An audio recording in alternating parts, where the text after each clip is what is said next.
আসসালামু আলাইকুম। এই যে দেখেন কবুতরের মাংস। আমি এখানে একটা কবুতর নিয়ে নিছি। এটা কবুতরের রান সিনা আর ওই যে আপনার পাটনা মিলে দিলে এখানে একটা কবুতরের মাংস। যেহেতু আমার শরীর অসুস্থ তার জন্য আমার জন্য আমি পাকাইতেছি, আপনাদের সাথে শেয়ার করি। কতদিন ধরে ভিডিও দিতে পারি না, নিজের কাছে অনেক খারাপ লাগে। 8-9 মাস ভিডিও ছাড়ছি, কোনো কিছু মনে হয় এই পেস্টার লেগা এত মায়া হয়ে গেছে নিজেও বলতে পারি না। তাই যে দেখেন আমি এখানে একটা কবুতর নিয়েছি, এটা রান্না করবো আমার নিজের জন্য। আমি এতদিন হসপিটালে ভর্তি ছিলাম, এখন বাসায় এসেছি 2 কদিন ধরে।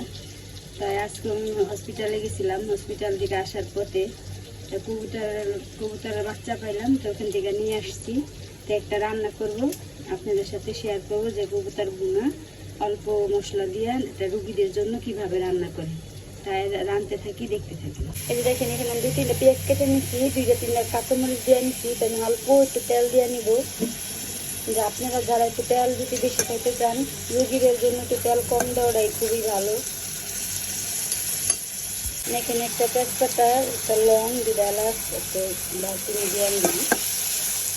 বেশি মশলা জীবনের সাথে যেটা আমি 1 চামচ আদা বাটা দিলাম, আর অল্প করে হালকা হলুদ দিলাম। আমি একটু 1 চামচের গুঁড়া, আর এখানে অল্প একটু শুকনো মরিচের গুঁড়া দিলাম, আর এখানে আপনার মশলার একটু গুঁড়া দিলাম, সরষে মশলা দেওয়া। এখন একটু লবণ দিব, একটু লবণ দিয়ে নিচ্ছি। এখন আমি সেই কবুতরের গোষ্ঠটা অনেক বিরাট একটা কবুতর, 1 জোড়া কবুতর আনছি 350 টাকা দিয়ে।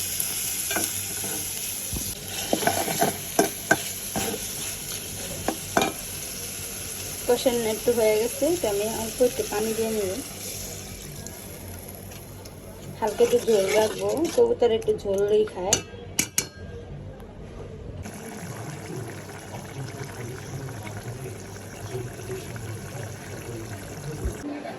কারণ এখান থেকে মানে যে প্রতিনিয়ত যাইতেছে।